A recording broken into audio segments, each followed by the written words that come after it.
Thank you, everybody, for coming this weekend and participating in the breakout groups. Once again, the almonds win the prize for the best group. Oh, no, I'm just had a really good time, though. So I'm going to go ahead and start the group discussions, and I'm going to try to hit the ones that were not called the last time. So choose the ones that were not. I'm not hitting anybody. Okay, so caramel or caramel? Yes. Hi, everybody. I'm Teresa. What a great workshop this has been. Our topic was sought through prayer and meditation. And as I was listening to people as we went around the room, it seemed to me like all of the questions kind of built on each other, which happens to be my program. You know, it builds on itself. Because basically what, we were talking about was prayer and meditation and how has it changed our program and how does it affect us and, how does integration of prayer and meditation help us grow in our program. And let's see, I guess I'll just kind of read over these notes that I so carefully took. One of the questions was, how has the Serenity Prayer helped change our concept of a higher power? And what I was hearing is that, number one, it calms us down, brings us back to reality really quickly. Sometimes, it reminds us that we need to pray for the courage, to go on and to pick up the phone and to call our sponsors and to work through this stuff. It gives us a conscious contact with our higher power. Integration of prayer and meditation, it's used to struggle with what it should look like. If you have to take a look at what it really looks like and what it should look like in our minds, like Larcine has been saying all weekend, it's reality. And then picking up the phone, getting a different perspective of it, brings me back to a conscious contact with my higher power. My sponsor talks a lot about higher powers and God being people being God with skin on them. And that's what works for me. You guys are what I hear. Otherwise, I have a hard time with the concept and looking out there to find the things that bring me back to it. Somebody talked about taking a walk in the morning and that nature brings her back to a conscious contact with her higher power. She also talked a lot about, her concept and her spouse's concept and, what she needs to do to get out there and get a conscious contact is completely different than his, which is, one thing that we've all been talking about all weekend too is finding our individuality here. So, what I heard when I first got here was, our higher power can be whatever we want it to be. And I didn't have one when I got here. So you guys have taught me what that is.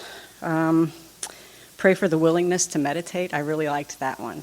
Because meditation's hard for me. I can't sit down, be still long enough to meditate sometimes, So I have to pray for the willingness to be able to do that. Let's see. Somebody talked about handing relationships over to their higher power, which means you have to have interactions with others. Like you can't expect your higher power to take all of the actions into having relationships with people, but your interaction with the people can bring you closer to your higher power. And that some of the actions that you have to take in order to have good relationships with people is being truthful, honest, and trustworthy yourself and being accountable. My idea about controlling the effect my higher power has on me, this was my question, get out of the way. Let's see, what do I need to change to have a different relationship with my higher power? This person talked about using the third step prayer, which I remember when I first got here, that third step prayer went with me every day on my way to work. And as I got better, as you guys helped me grow in this program, that third step prayer brings me back. Serenity prayer a lot of times does too, but this one helped me start taking a look at myself, and it helped me as I got better. Different parts of it meant something different to me, so it brought me closer. Somebody talked about their higher power looking like a sunflower that follows the sun. And so, you can follow the sun or your higher power the way the sunflower follows the sun. Having patience with the higher power for the answer. That's a hard one for me, but I didn't have that question. This person talked about laughing at herself when she tries to make God hurry up.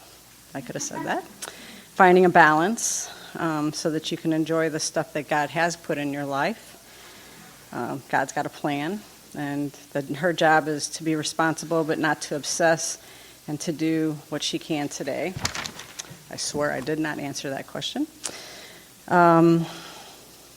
She talked about staying in the moment, which, that's a huge one. Not projecting the future and not looking at the past. It's staying in the moment, and that helps out a lot.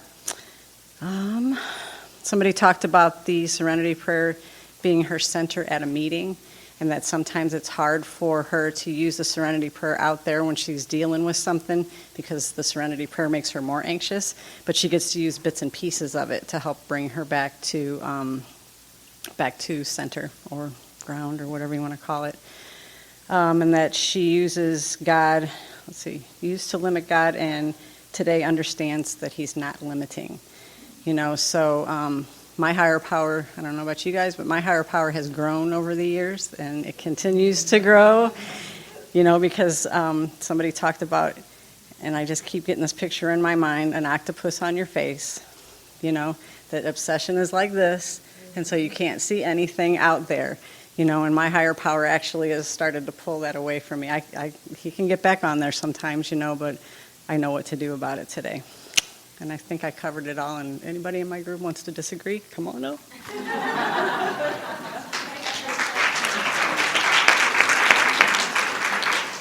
How about a cherry cordial?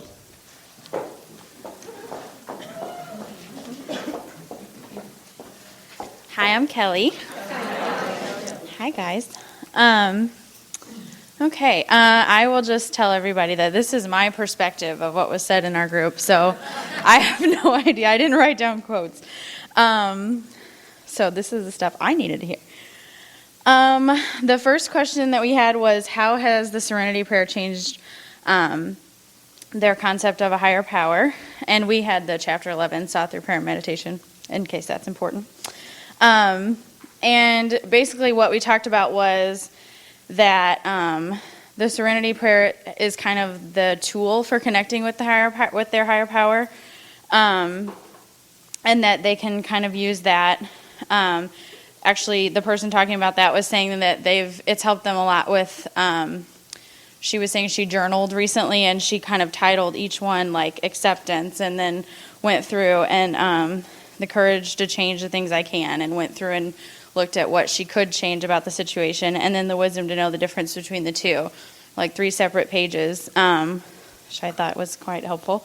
And then we actually had 2 people with that question, and another person was talking about how God is the first word of the Serenity Prayer, and so it really helped her to find where his place needs to be for her, which is first in her life, because when she got here, much like myself, he had kind of gotten bumped a little further down on the list.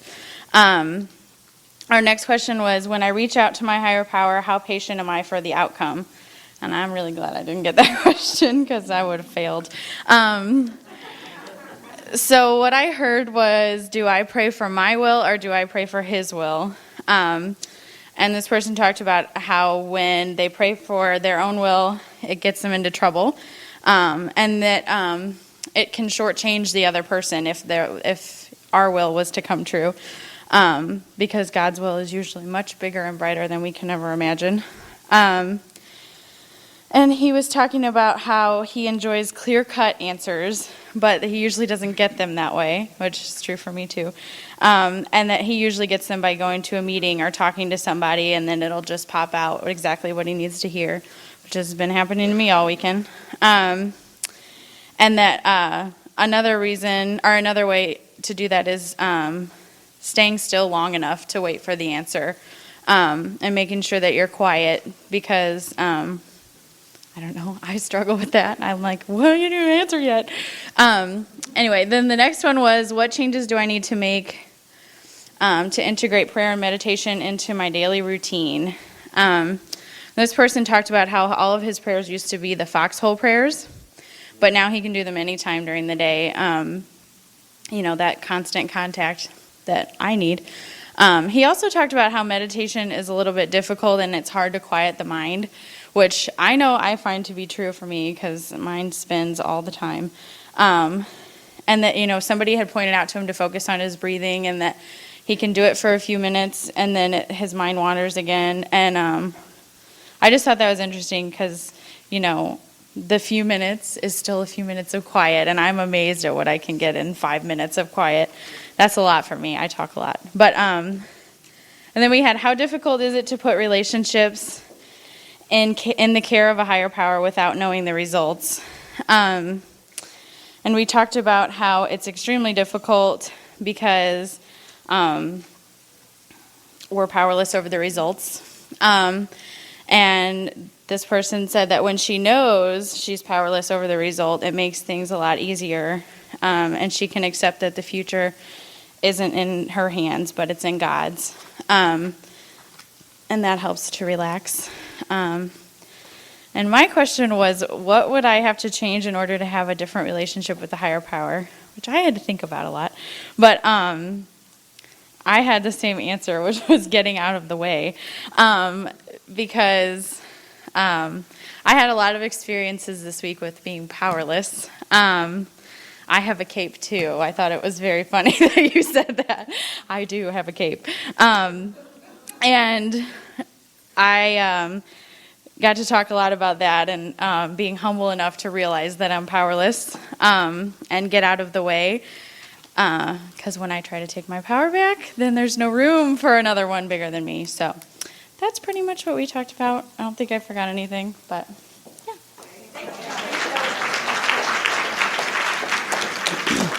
Okay, another dual word, pecan or pecan?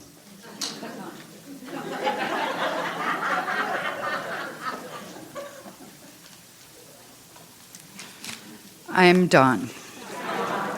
Our group had the topic in the care of a higher power.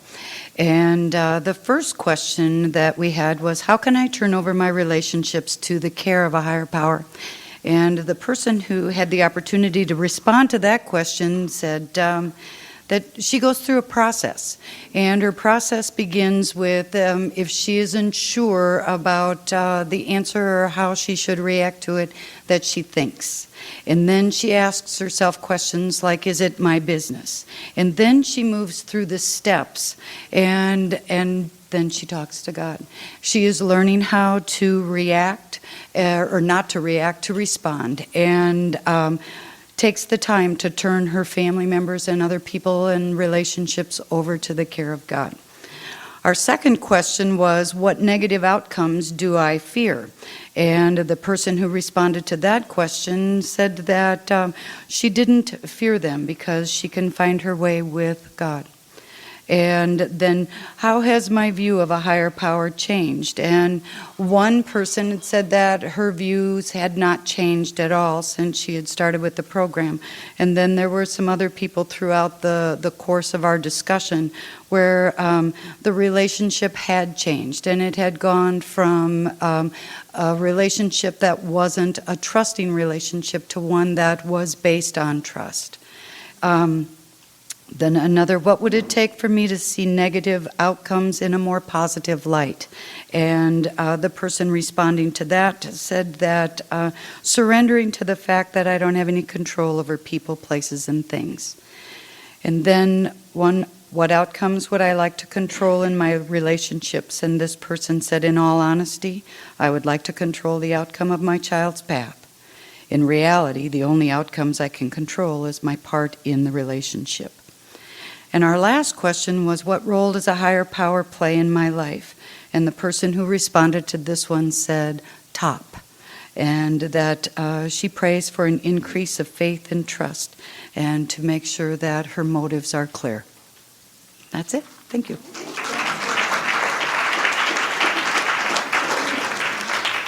Coconut. Coconut? Right.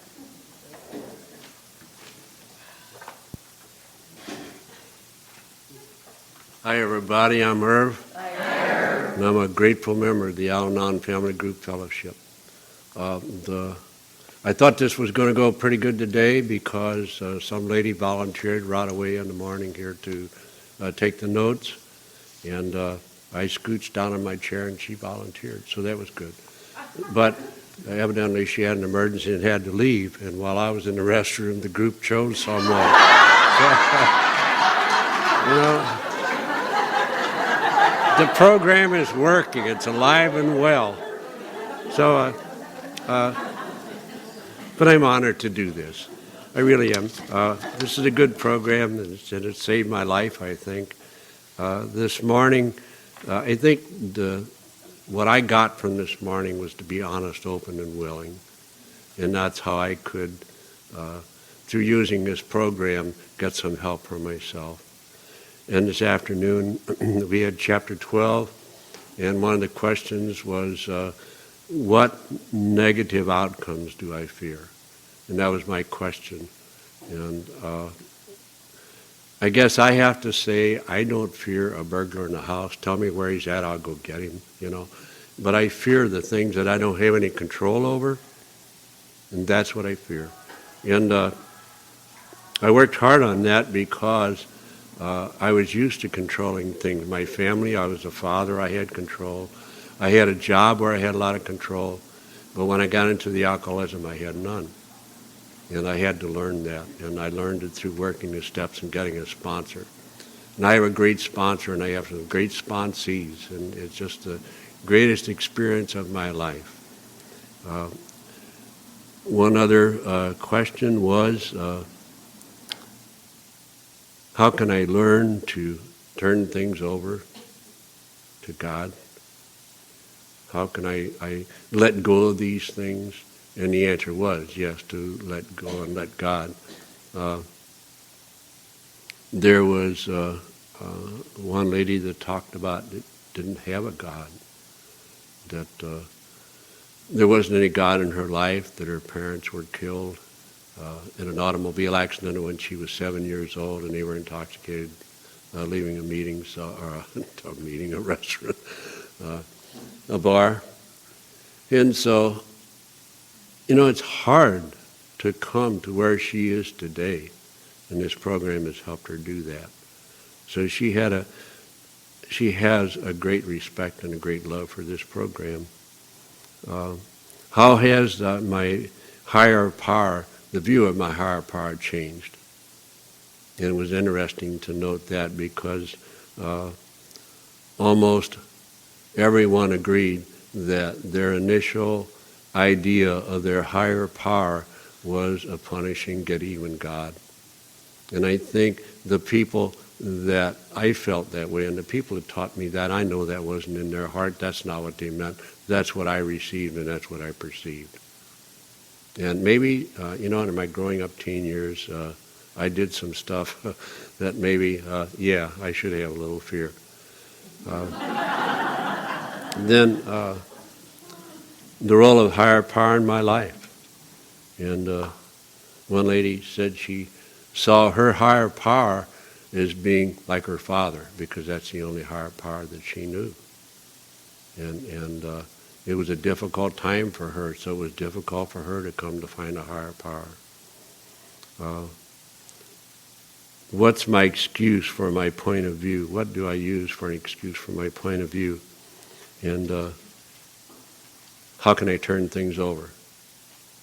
And the only way I can do that is to work this program, I think. That's where it's at for me, to work this program. And that was pretty well what this person said, is that they took the Al-Anon program to help me forgive myself.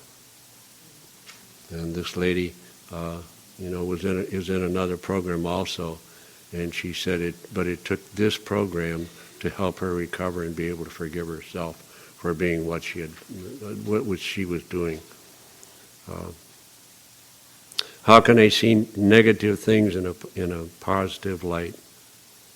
And one lady said that the holidays recently had brought very sad feelings and memories. And But she said she was generally raised in a positive environment, and she tries to do things that present a positive outlook. And I guess that's what will help us, is to have that idea that, yeah, it can get better if I have positive thoughts. And kind of, the feeling I got in listening to all of this and taking these notes is that our unhappiness is related to our separation from God. It's not God's fault that I did not have a good relationship with Him. God is now where He has always been. But I've floated in and out of a closeness to God. And when I'm close to God, I feel better. Things may not be going all that well, but I feel better.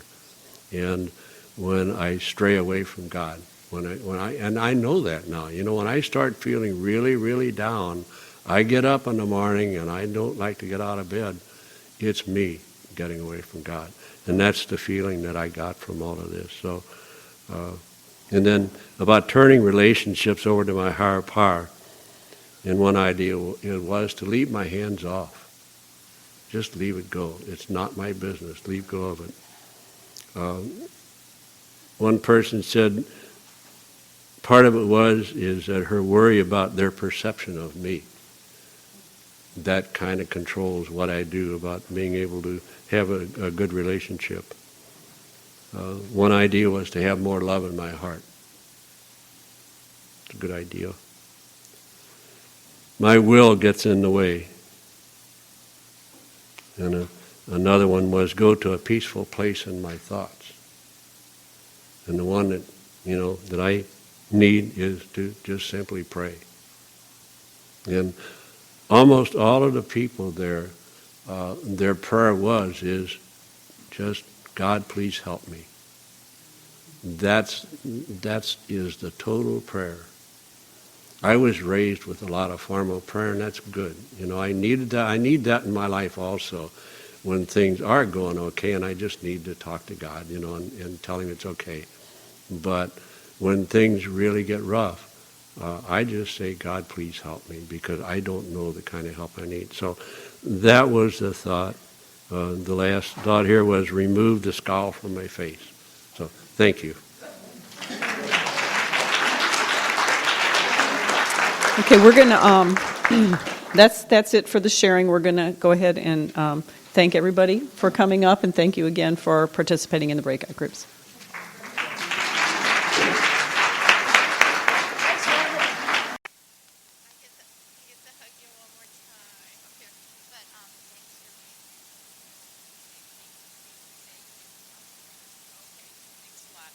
Okay, if you're not sick of hearing me yet, I am Larcine, and I am looking at the list of the groups, and did molasses, or was it, mint and nougat, did they not get to speak?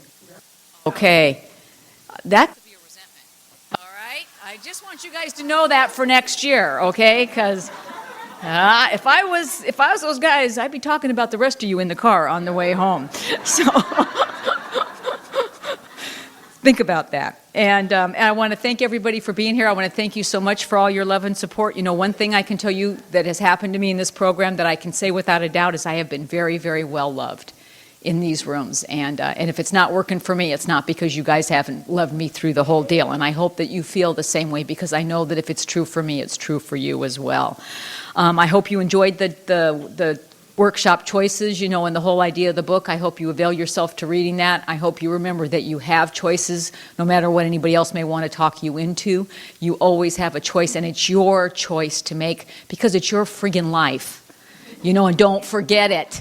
That's the deal. It's your life. And, and a lot of times I get up here, and when I speak, I get an hour to speak, and it seems like, and I don't want to come across as some kind of hero or, I'm just a regular person that goes to regular meetings. The things that have happened to me, the recovery that has happened to me, has happened over the course of 28 years. Don't happen in one meeting, and it doesn't happen in 1 hour. I'm here to tell you, a lot of times I see people beat themselves out of this program because they don't think they're getting it, or that it's not working for them because it seems to be working for the guy that's next to you at the meeting. If it's working for the person next to you at the meeting, then you might want to talk to them. I mean, you just might want to try that, I mean, that's the deal. Because if we could whack you with the Serenity wand, we would. It's easy for you, easy for us, everybody's happy. But if you want, what you see somebody else have here, then you got to be willing to do what they do, and you got to be willing to make the trip that they make. I kind of liken it like you're hiking, and you find out after you've been hiking, for several hours that you're going the wrong direction. Good news is you've realized it. That's good news, Now you got to turn around and go back. Just the fact that you realize it doesn't fix it. Now you got to go back and go back up that path. The good news is you've already plowed it. And the other good news is when you get to where you initially need to be, there's all these people here to take your hand and take you on the right path, and you don't have to go it alone. And that's a real important thing. For me, the whole program from the very beginning, from the very first day I walked in here, that got drilled into me is it's just about practice. Every day I get to practice these principles in all my affairs. Practice, practice, practice. And sometimes God puts things in my life that require more practice than I want to put in. But if I want my life to be, because that's what happened to me here. I got a taste of fun and laughter. I got a taste of just, what happy, joyous, and free is really all about. And I don't know about you, but maybe it's like the alcoholic in the first drink. It's like once I got that taste, boy, I just don't want to give it up. When you get the opportunity to be of service, I hope you really do take an opportunity to look at that. I am so grateful that all the people were in the rooms when I walked in. And a lot of them had a lot of time. It maybe didn't even need to be there anymore, but they were there for me. And it's really important that 28 years later, I'm there for whoever walks in the door because I know how it was important for me then. I know it's important for them now. So when you get a chance, if you do get to work on the workshop, I never really pass up too many service commitments, because they need my help and my organizational ability, and there's a lot of things that this could be so much better at, and again, that opportunity to practice, and in my first year in Al-Anon, I had my certain meetings I went to, and I never missed them. I just never missed them. I was there. And I remember the first time I actually did miss a meeting, and it was a legitimate reason. Something was going on with my kids, and I had to miss a meeting. And then the next meeting, my friend Crazy Gene, Mr. Whack-A-Mo there, I see him at the next meeting, and he goes, "Oh my God, you missed Tuesday night." I go, "Yeah, well, I had blah, blah, blah." He goes, "A miracle happened Tuesday night." And I'm like, What happened? And he's like, "I can't tell you because you weren't there." And, and so it's another reason I hardly ever miss, because I just know the night I'm not there, it's something fabulous like that. And, and it's true. Every meeting I go to, it's amazing, and there's a miracle that happens, So, I just want to tell you guys to love on each other. That's the most important thing that's going here. If you're looking for heroes, odds are you're sitting right next to them right now. So don't let go. And the other thing that's really important to me too is, sometimes I think we think this thing to the death, have to analyze how this applies to me and and I don't know about you, but I can literally think myself to death. It's just like even I'll tell myself to shut up and leave me alone. And, but we're supposed to have fun here. It's, life is supposed to be fun. And these rooms are fun. There's a lot of serious stuff, there's a lot of serious work, but it's also, I want to leave every meeting feeling better than when I walked in the door and not worse about myself. And so if there's anything I can tell you, it's have fun. Have fun, enjoy yourself. There's a prayer that my husband learned when he was in the hospital, and I never hear it much at any other meetings, and he's the only person that I've known that's ever learned it. I've never ever heard it, but for the 30 years he's been sober, he says it every day, and I've really kind of picked up on it, and it's a prayer that goes, God, I believe there is a path from wherever I am to wherever I need to be. I believe I will be given the light to find that path, and I believe I will be given the strength to follow it one day at a time. And that when I arrive, I will have enjoyed the journey, and I will be myself. And, and to me, that's the big deal. And at the end of the day, every day when I say that prayer, the first thing I asked myself was, did I enjoy the journey that day? Because if I didn't, it's just like, like I could have had a V8, it's just like, you mean I could have enjoyed the journey today and I blew that off? And I don't want to blow that off anymore. I talked to you earlier about my friend Martha Parsons. She was the one that said, how do you get that look off your face? Well, a couple of months ago, my husband did something, even though he's sober 30 years, he's still alcoholic. That's all I'm going to say about that. And he still does alcoholic weird crap all the time. And he did some ridiculously thing which deserved a look. Okay? He deserved a look. And I was going to give it to him, and I went to give him the look, and then he said to me, oh, you can't, you lost the look. You don't have the look.